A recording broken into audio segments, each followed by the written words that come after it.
Om Namo Bhagavate Sri Arunachala Ramanaya. Namaskaram.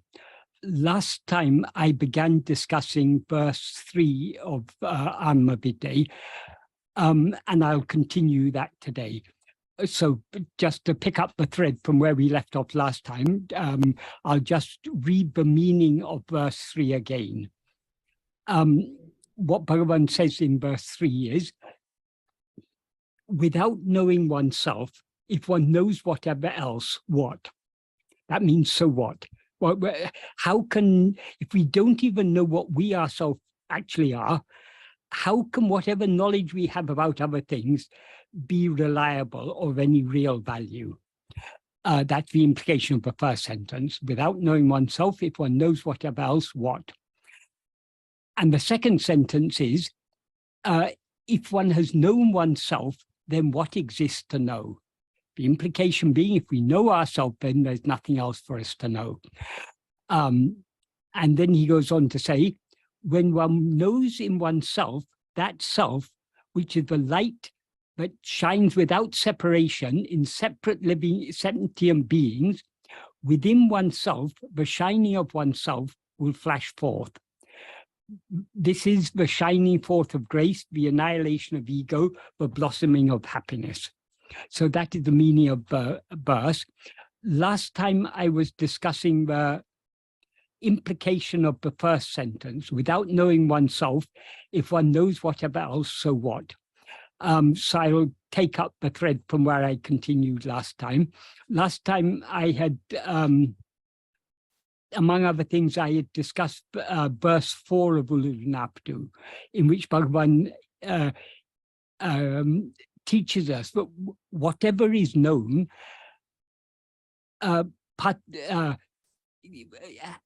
in certain basic respects, in certain fundamental respects, must be of the same nature as what knows it.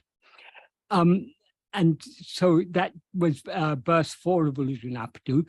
In this meeting, I'll begin from discussing verse 9 of Ulladu.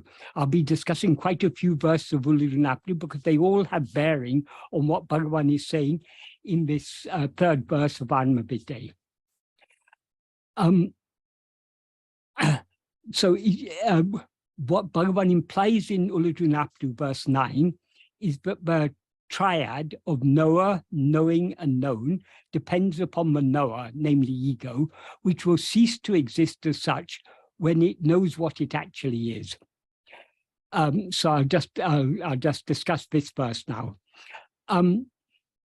All our knowledge of anything other than ourselves entails two factors: the subject or knower, who is called pramata, namely ourself as ego, which is what is always aware of itself as I am this body, and the object or what is known, which is called prameya. However, there is also one other factor that is required for us to know anything other than ourselves, namely a means of knowing. A means of knowing, which is called means of knowing, is called pramana. Such as, there are many means by which we know things, such as seeing, hearing, tasting, smelling, feeling, perceiving, experiencing, remembering, understanding, inferring, or believing any testimony that we suppose to be reliable. These are just some among the many means of knowing, or pramanas. Between these three factors, which are called triputi in Sanskrit or mupadi in Tamil, there is a chain of dependency, because without a means of knowing, there could not be anything known. And without a knower, there could not either be a means of knowing or anything known. So the first link in the chain is the knower, the second is the means of knowing, and the third is whatever is known. The latter being what the knower knows by any appropriate means of knowing. Of these three factors, therefore, the most fundamental is the knower, and it is, and on it the other two factors depend, as Bhagavan points out in verse 9 of Ulladu. He uses two terms here, irritigal and mupadigal. iritegal means pairs or dyads. That is referring to pairs of opposites, like knowledge and ignorance, existence and non-existence, happiness and misery, right and wrong, existence and non-existence, life and death. All these are pairs of opposites. These are called iritegal. And the other term he uses is mupadigal, which is a Tamil form of the Sanskrit term triputi, which means these three factors: the knower, the means of knowing, and and whatever is known. So what he says in this verse is these. For simplicity, I'll translate the iritegal and mupadigal as dyads and triads. But dyads here specifically means pairs of opposites, and triads means these three factors of knower, knowing, and known. So what he says is dyads and triads exist always holding one thing. If one sees within the mind what that one thing is, they will slip off. Only those who have seen the reality. They will not be confused. See, this is a very, Bhagavan has packed a lot into this, so we need to unpack it to understand exactly what he's saying. When he says dyads and triads exist always holding one thing, what is the one thing on which they all depend? They depend upon the ego, the knower. That is, without the knower, there couldn't be anything known, or there couldn't be any means of knowing or anything known, because you can't have a means of knowing without something that is knowing. You cannot have something that is known without something that knows it. And dyads, the pairs of opposites, are things that are known by us.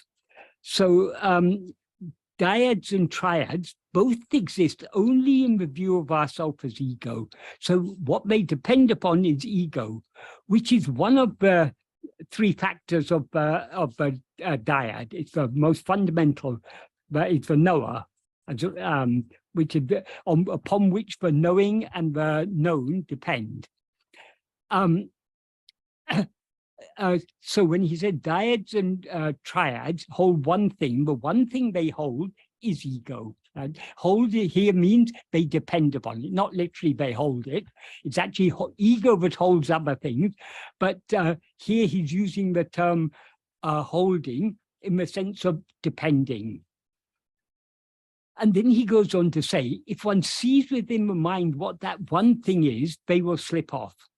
Why should this be the case? This is because, as he makes clear in so many verses of Ulladu and elsewhere, the nature of ego is such that we rise, stand, and flourish as ego by attending to things other than ourselves. But if we turn our attention back to see what we ourselves actually are, this ego will subside and dissolve back into its source. As he says in verse 25 of Ulladu, Tedinal otum pidicum. If sought, it takes flight. That is, we seem to be ego only so long as we're looking outside. If we turn our attention back within to see what we ourselves actually are, ego will disappear, because there's no such thing as ego. We seem to be ego only so long as we're not looking at ourselves. If we look at ourselves, we don't find any such thing as ego. So since ego subsides when we investigate ourselves, or as he puts it here, if one sees within the mind what that one thing is, in other words, if we look within to see what this ego is, ego will subside, and dyads and triads which depend upon ego, they will therefore slip off. In other words, everything, according to Bhagavan, everything depends only upon ego, because all things other than ourselves seem to exist only in the view of ourselves as ego. When we rise as ego in waking and dream, so many other things seem to exist. When we do not rise as ego, as in sleep, nothing other than ourselves seems to exist. So all other things depend for their semi-existence upon the semi-existence of ourselves as ego. So if we look within to see what this ego is, ego will subside, and everything, all other things will drop off, all the dyads and triads will drop off. And then he says, only those who have seen have seen the reality. So what does he mean by only those who have seen? Seen what? The implication is only those who have seen what remains when all dyads and triads have ceased to exist, along with their root ego, have seen the reality. They will not be confused. That is, they will never again be confused by saying anything else at all, because other things do not actually exist. So when we see things other than ourselves, that is a state of confusion, because we're seeing things that don't actually exist as if they actually existed. So that is the implication of this verse. So I'll go on now to discuss this in more detail. What he refers to here as yaṟidaliṉṭṛip, pairs or dyads, are pairs of opposites, such as existence and non-existence, life and death, awareness and non-awareness, knowledge and ignorance, happiness and unhappiness, good and bad, liberation and bondage, and so on. And since these are all prameya, things that are known, they're included among the third of the three factors of that constitute triputi, which are what he refers to here as mupadigal, triads, or the trio of knower, knowing, and known.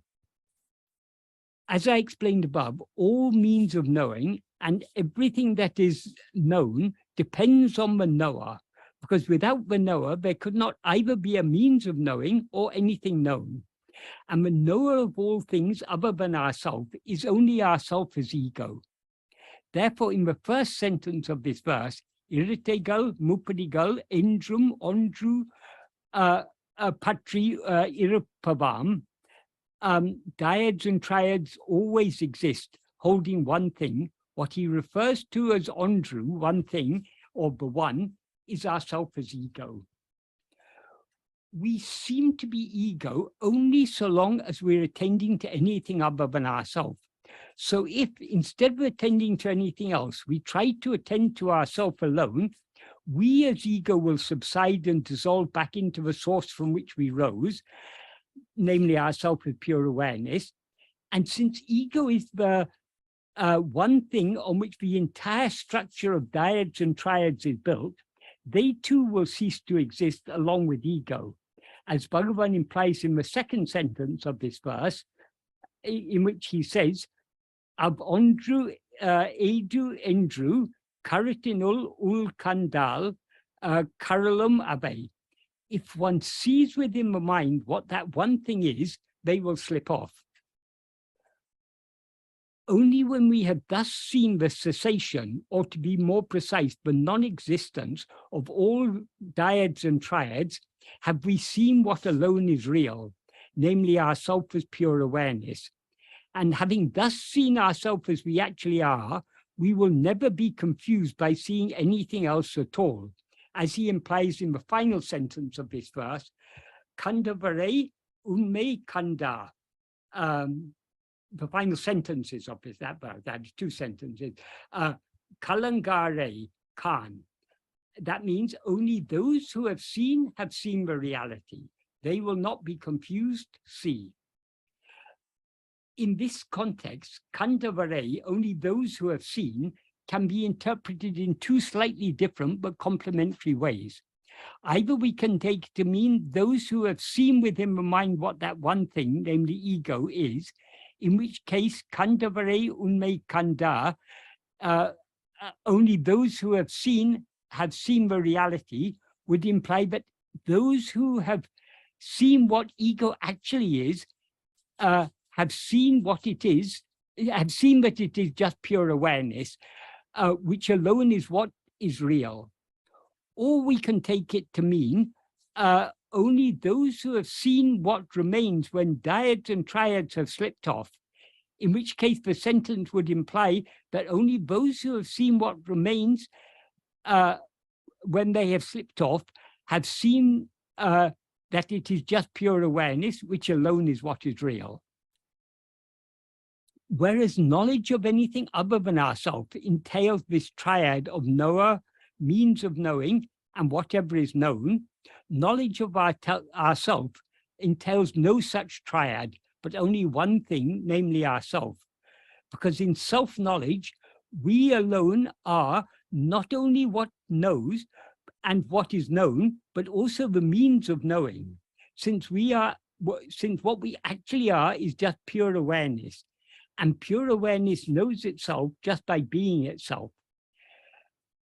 Since we are always ourself and never anything other than ourself, we always know ourself and are never ignorant of ourself. What we do not need, yes. This is something Bhagavan often used to say. Bhagavan often used to say, we do not need to realize what is real, but only to unrealize what is unreal. Meaning that we do not need to gain any new knowledge, but only need to relinquish all wrong knowledge. So that is what I'll explain now. Why then is it said that as ego we are ignorant of ourselves and therefore need to achieve knowledge of ourselves, Atma-vichara or Atma-vichara? What is called self-ignorance, ajnana or avidya, is not actually an absence of or lack of self-knowledge, but only a distortion of self-knowledge. Because though we always know ourselves, we now know ourselves as if we were something other than what we actually are. Because we know ourselves as a body consisting of 5 sheaths, which is not what we actually are. And all these 5 sheaths are jada, non-aware. That is why Bhagavan taught us that ajnana or avidya, in the sense of self-ignorance, is nothing other than ego, the false awareness that is always aware of itself as I am this body. True self-knowledge, Atma-vichara or Atma-vichara, is just our fundamental awareness of our own existence, I am. So since self-ignorance is just the false awareness, I am this body, even when we are self-ignorant, we do not cease to know ourselves. Therefore, in order to know ourselves as we actually are, we do not need to acquire any knowledge that we do not already possess, but just need to get rid of the wrong knowledge or false awareness, I am this body, which we as ego have now superimposed upon our ever-shining correct knowledge or real awareness, I am. As Bhagavan sometimes used to say humorously when pointing out that the popular English term self-realization is actually a misnomer, what he used to say is, we ourselves are always real, so there's no need for us to realize ourselves. The problem is that we've now realized what is unreal, namely the body and world. So all that is required is for us to realize all that is required is for us to unrealize the unreal, and then what is real alone will remain existing and shiny as it always is. So how can we unrealize the unreal? The unreal seems to be real only because we give it a semblance of reality by attending to it. So to unrealize it, all we need to do is to attend only to what is actually real, namely ourself as the pure awareness I am. In other words, the unreal seems to be clinging to us only because we are clinging to it. So if we cling only to ourselves and thereby cease clinging to anything else, everything else will drop off and we alone will remain shining as I am, as we always actually are. That is not, we all feel that we are in bondage, but nothing is actually binding us. Nothing is holding on to us.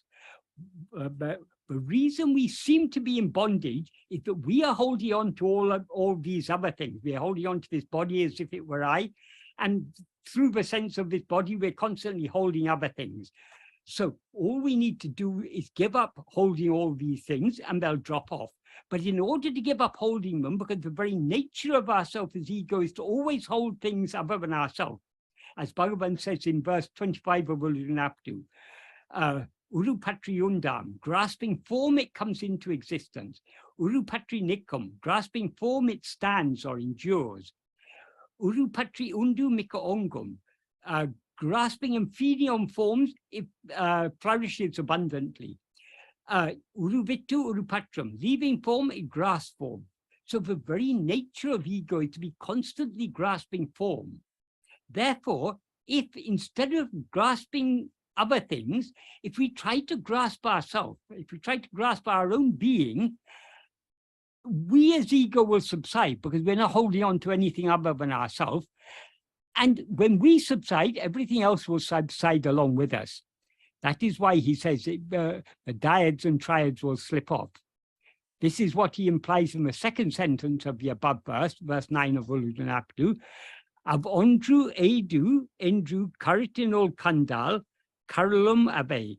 If one sees within the mind what that one thing, namely ego, is, they, namely the dyads and triads, will slip off. Attending to anything other than ourself is what is called thinking or mental activity, chitta-vritti. So what is called thought is just attention to and consequent awareness of anything other than ourselves. So long as we allow our attention to move away from ourselves towards anything else, that outward going movement, pravritti, of our attention is what gives rise to the appearance or seeming existence of all other things. So as long as we continue indulging ourselves in attending to anything other than ourselves, we are perpetuating the seeming existence and reality of such things. Therefore, if we attend only to ourselves and thereby put an end to all thinking, the appearance and seeming reality of all other things will be dissolved along with all the thoughts that it consists of, as Bhagavan implied in the first two sentences of the first verse of Āṇ𝘮. What he said in those two sentences is, Mayai nirantaram tan ayadu irandidum poyam udumbu ulahum mayai muletu erum. That means, though oneself incessantly and indubitably exists as real, the body and world, which are unreal, arise sprouting as real. And then he goes on to say, Hoi meya nedevu anovum viyadu odingidove meya idea belly veyon swayam āṇma vilāsamē. That means when thought, which is composed of unreal darkness, is dissolved in such a manner that it does not revive even an iota, in the heart space, which is real, oneself, the sun, will shine by oneself. Therefore, we can unrealize the unreal only by attending to what alone is actually real, namely our own existence, I am, the bright sun of pure awareness, which is the infinite space called the heart. Does anyone have any questions on anything I've said so far? Sir, I have a doubt. I have a question that Yes. how can we keep ourselves to the self? From morning to evening, we are doing things and work. We are watching things. So means the things are not the outward things which are not real are we are getting entangled with that now, means too Yes. much. So Yes. means how can we remain with this self? Yeah. Okay, how do we get entangled with these things? We get entangled with them because we have so much interest in these things. We've So got why so this is there is the interest? Why? Yeah, well, this is the nature, because now we take ourselves to be this body, and as this body, we depend on so many other things.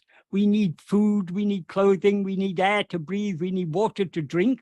So we seem, by identifying ourselves as a body, we seem to be dependent on things other than ourselves.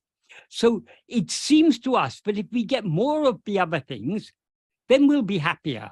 If I have more money, I'll be happy. If I have more this, I'll be happy. If I'm more learned, I'll be happy. Or if I have more, whatever interests us. If I watch more cricket, I'll be happier, or whatever it is. We think we are dependent on other things. Because we have identified ourselves with this body is certainly dependent. Without air, it will die in a few minutes. Without water, it will die in a few days. Without food, it'll die in a few more days. So we are dependent on so many things as this body. But are we this body? So it is the nature of ego to take interest in things other than itself, because ego seems to depend on things. In fact, it is true, without grasping things other than ourselves, we cannot stand for a moment as ego. Because we now seem to be ego, we therefore have a very strong inclination to grasp other things. The inclinations to grasp other things are what are called vishaya vasanas. So the obstacles are not the external world. The obstacles are our own vishaya vasanas, which make us inclined to attend to the world. Coming back to your question, whatever you may be doing, whatever you may be experiencing, what is your one fundamental experience? Your one fundamental experience is I am. Without knowing I am, you couldn't know any other thing. So the one thing we know always, throughout the waking state, we know I am. Throughout dream state, we know I am. Throughout sleep, we know I am. So the one real knowledge, the one real awareness is this fundamental awareness I am. That fundamental awareness I am, in its pure condition, is Brahman. But now it seems to be mixed and conflated with adjuncts. Instead of being aware of ourselves as just I am, we're aware of ourselves as I am this body. And so we have imposed all these limitations on ourselves. And because of these limitations, it seems to us to be necessary to depend on other things. But in sleep, we are perfectly happy without any of these things. Whatever may interest us in the waking state, we forget all these things when we fall asleep, and we are perfectly happy. The billionaire has to leave his billions when he goes to sleep. The powerful politician has to leave all his power when he goes to sleep. The person who's very interested in philosophy has to leave all his philosophy when he goes to sleep. The scientist has to leave all his science when he goes to sleep. The cricket player has to leave all his cricket when he goes to sleep. We leave everything when we go to sleep, yet we are perfectly happy. So we should understand from this, but though as ego we seem to be dependent on other things, we actually do not depend on anything other than ourselves. Our dependence on other things is an illusion caused by our rising as ego. So if we have some discrimination, this is what is known in Vedanta. The first qualification of for the study and practice of Vedanta is nitya, anitya, vastu viveka. That is, we need to distinguish what is permanent from what is impermanent. Everything we experience is impermanent, but the one thing that is permanent is I am. Our fundamental awareness, our own being, is permanent. Even ego, the knower of all other things, is impermanent, because ego appears in waking and dream, it disappears in sleep. So what we actually are is what is permanent, because even though ego is absent in sleep, we exist there. So we need to apply some discrimination. That is, we need to use our viveka to understand, though we seem to be dependent on all these other things, actually we are not truly dependent on these things. We do not need anything other than ourselves. So the practice of Atma-vichara is a practice of weaning our mind off its attachment to things other than ourselves. So we need to hold on to self-attentiveness. What is real is only ourselves. So being self-attentive is holding what is real. But to the extent to which we hold what is real, the unreal will drop off. But then the question arises, but I've got a busy life. I've got I've got wife or husband and children, I've got elderly parents, I've got so much responsibility, I've got a high pressure job that makes so many demands on me, and I need to do this in order to pay all the bills. So how can I spend my time tending to myself when I've got all these responsibilities? If we are realistic with ourselves, if we consider things carefully, if we consider what we think about during the day, we think so many thoughts about so many things, but most of the thoughts we think are not thoughts that are immediately necessary. We're not always thinking about if we're at work, we're not only thinking about the work we're doing, we'll also be in the back of our mind, we'll be thinking about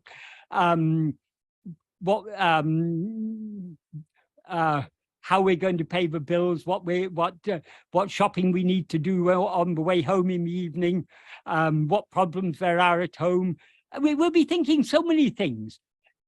In the background, those thoughts are going on, whatever the work we're doing. So if we consider the matter carefully, it is clear to us that the majority of thoughts we think are not actually necessary.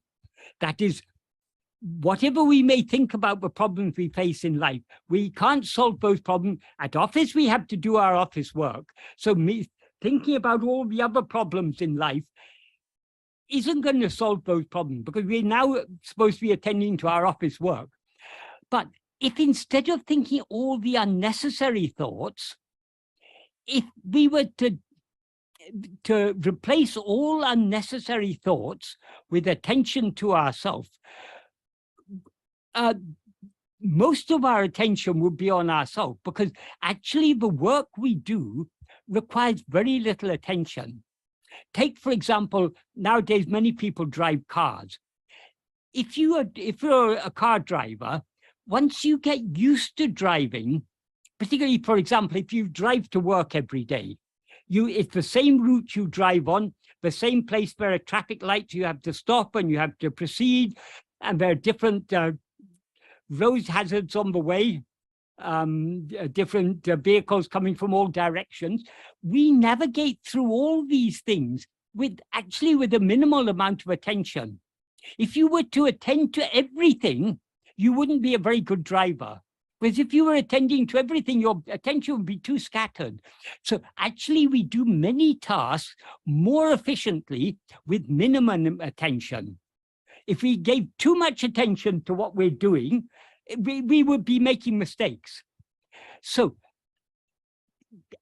in fact, most of the tasks we do in the daytime, during our life, are tasks which are better done with minimum attention than with a lot of attention.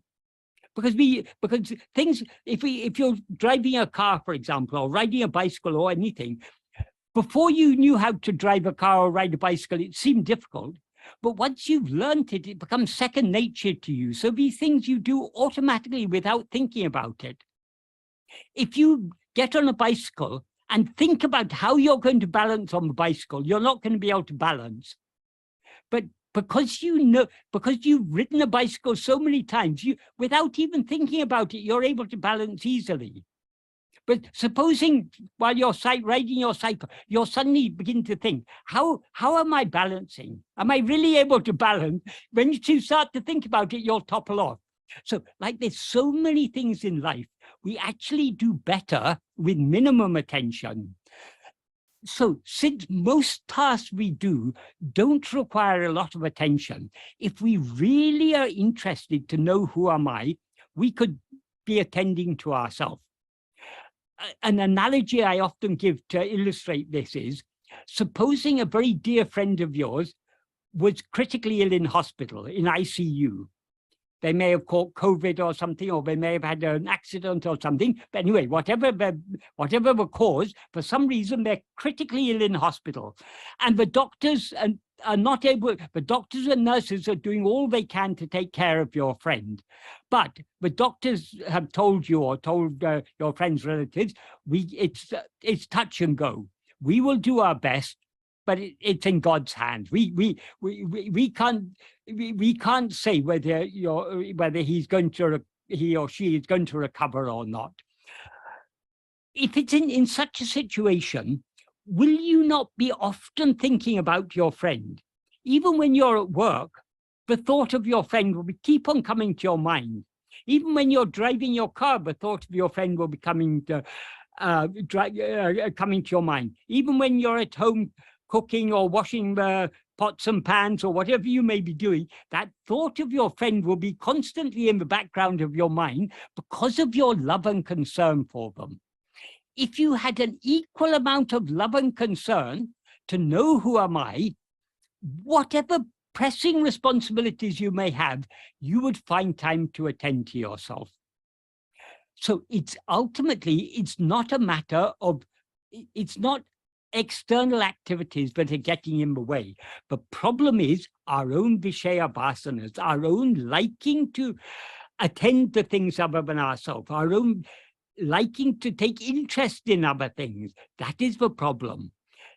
To overcome that problem, the only way is patient and persistent practice. That is, by attending to ourselves, by trying to attend to ourselves more and more, we are gradually strengthening the sattvasana, the love to hold on to our own being, and thereby just subside and be as we actually are. And we are correspondingly weakening the Vishaya vasanas. So the only way to cultivate the sattvasana and to weaken the Vishaya vasanas is to persevere in this practice of self-attentiveness as much as we can. Why I say as much as we can? Because we will not do more than we have love for. If we have no love for attending to ourselves and so much interest in other things, so much interested in the stock market or the latest scientific papers on global warming or whatever may interest us, if we have more interest in those things than in knowing ourselves, the attention naturally goes to where our interests lie. So our attention will go within only when we are passionately interested in knowing who am I. Most of us don't yet have sufficiently strong interest, sufficiently strong love to know what we actually are and to be what we actually are. But we can gain that by patient and persistent practice. So if we consider Bhagavan's teachings and understood Bhagavan's teachings, at least to a certain extent, that should be enough to get us started. And the more we persevere in this, the more important this will become to us. The more we will feel we will feel something is lacking when we're not attending to ourselves. So we'll be trying to attend to ourselves more and more and more. So as Bhagavan said, nobody has succeeded. Nobody ever could succeed in this path without patient perseverance. We have to continue, however difficult it may seem to be, we have to continue trying. The theme of this song we're discussing, Atma-vichara, the theme of this song, the Pallavi, is aiyē ati sulabham. Atma-vichara, aiyē ati sulabham. That is, extremely easy. This Atma-vichara is extremely easy. But to us, it seems to be difficult. Why does it seem to be difficult? Because we are more interested in other things than we are interested in knowing ourselves. So that it is not actually difficult, it just seems to be difficult. But we can overcome this seeming difficulty by patient and persistent practice. There is no other way. What about grace? Will not grace help us? Yes, grace is helping us here and now. It is grace that is giving us the liking to turn within. Ultimately, it's all the work of grace. Whatever effort we make is the work of grace. So grace is playing its part. We need to play our part by yielding ourselves to grace.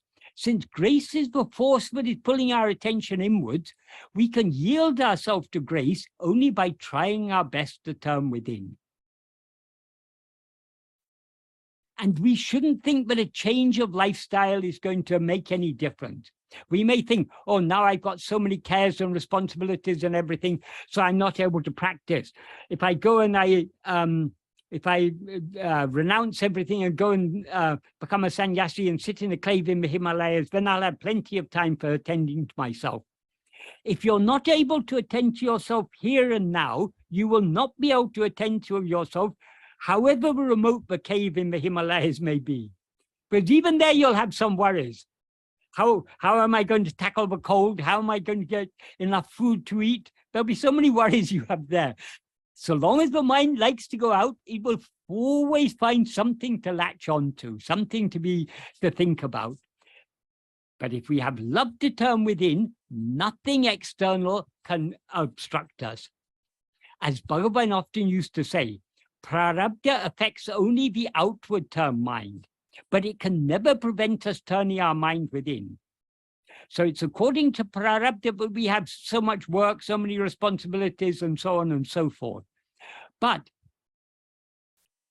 the same prarabdha that has given us these responsibilities will also, that is, in accordance with that prarabdha, God who has given us that prarabdha will make our mind, speech, and body do whatever is necessary for that prarabdha to unfold. As Bhagavan says in the first sentence of the note he wrote for his mother, Avarava prarabdha prakaram adakanavan āṇ𝘮𝘢 āṛtavipān.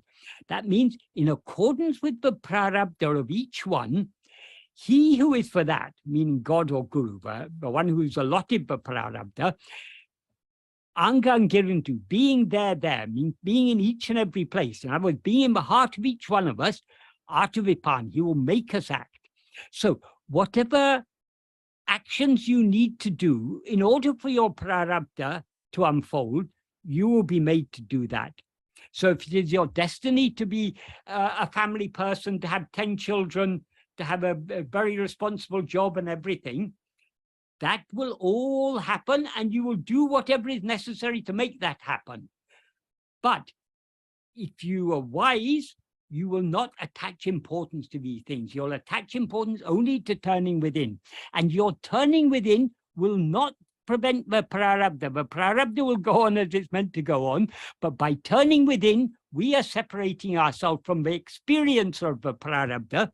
So whatever bad prarabdha may come, let it come. If we hold on to ourselves, even if our next prarabdha is to be put in hell, fine, no problem. So long as we're holding on to ourselves, not even hell can touch us. So it's all, that's why Bhagavan said, Bhakti is the mother of jnana. It's all a matter of love. And we can cultivate that love only by patient and persistent practice. How does patient and persistent practice cultivate the love? Because we would do the practice only to the extent we have love. And the more we do the practice, the more that love will grow. So by attending to other things, we are feeding and nourishing the sattvasanas, the inclinations to attend to them. By attending to ourselves, we are feeding and nourishing the sattvasana and starving all the other vasanas. So patient and persistent practice is the only way. So if we're serious about this, we will try our best. We may not always succeed. Many times we'll fail. Many times our attention will go outwards and get caught up in all the worldly concerns and so on. Doesn't matter. However many times the attention goes away, we need to bring it back and try to hold on to self-attentiveness. Does that adequately answer your question? Yes, sir. Sir, I have another question. Yes. That if I close my eyes and I want to see that who am I, and I am questioning myself. So Yes. if I see, then there is nothing. Matlab, there is just silence. If I inquire more, there is only silence. But and this silence is always there. Matlab, if I am asking you the question, this silence is going on behind. I don't know what is this. Matlab, I don't know what is this. Matlab, that is, firstly, to inquire who am I, we don't need to close our eyes. Because whether our eyes are open or closed, we're aware I am. When we turn our attention inwards, if it seems to us that we are seeing a blank, we are looking at something other than ourselves. So who is aware of that blank? I am. There's actually no such thing as a void or a blank, because whatever void or blank may appear, we are present there to be aware of it. So it is silence, not emptiness. Not emptiness, silence. Silence, fine. Yeah, Whatever we call it, silence is our own real nature. But silence, when Bhagavan talks about silence, he's not talking about physical silence. He's not talking about mental silence. He's talking about the silence of pure being. As you say, that silence is ever present there. However much noise there is, that is, however much the mind is agitated, however much noise there may be outside, in our heart, the silence of pure being is always shining. So if we hold on to that and recognize that that alone is real, that's all that we need to do, just hold on to it more and more and more. But if you take that silence to be something other than yourself, if that silence is something that appears and disappears, then it is not what you actually are. But if you can recognize that that silence is what is ever present, even in the midst of any amount of mental activity, any amount of activity in the surroundings, if you recognize that the underlying all that is this silence that is ever shining in our heart as our own being, I am. If that is the silence you're talking about, that is what you need to hold on to, because that alone is real. But if the silence you're talking about is something that appears and disappears, that is not the real silence, because the real silence is eternal. It is ever present, ever shining. It is what we all experience as I am. And that silence is Bhagavan. That silence is God. That silence is Guru, whatever you want to call it. That alone is what is real. That is Brahman. Thank you. Okay. Thank you so much. Are there any other questions?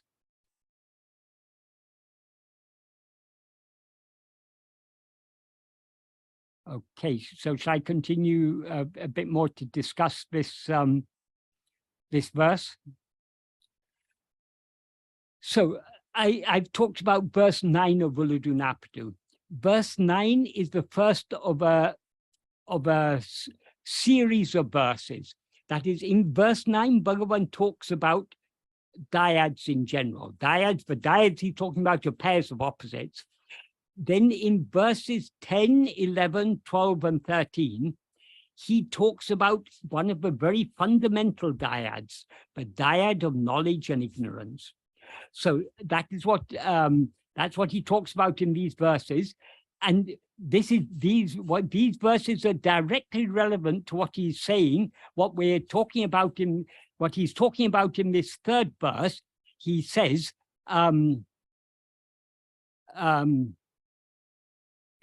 without knowing oneself, if one knows whatever else, so what? If one has known oneself, then what exists to know? So these verses of Vuladunapadu, 9, 10, 11, 12, 13, are extremely relevant to what he's saying here. So I will begin to discuss these now. That is, in the implication of verse 10 is that real awareness is only awareness that is aware of oneself, or awareness that is aware of ourselves as we actually are, which is the reality of ego. That is, what we actually are is the reality of ego. And ego is the one to whom all knowledge and ignorance about other things appear.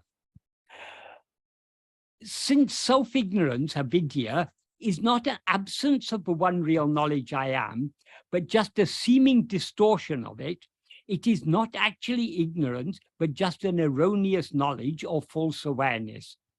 Self-knowledge and self-ignorance are therefore not a dyad or pair of opposites, because even in the midst of self-ignorance, self-knowledge continues to shine as I am, albeit seemingly, in the view of ourself as ego, mixed and conflated with adjuncts as I am this body.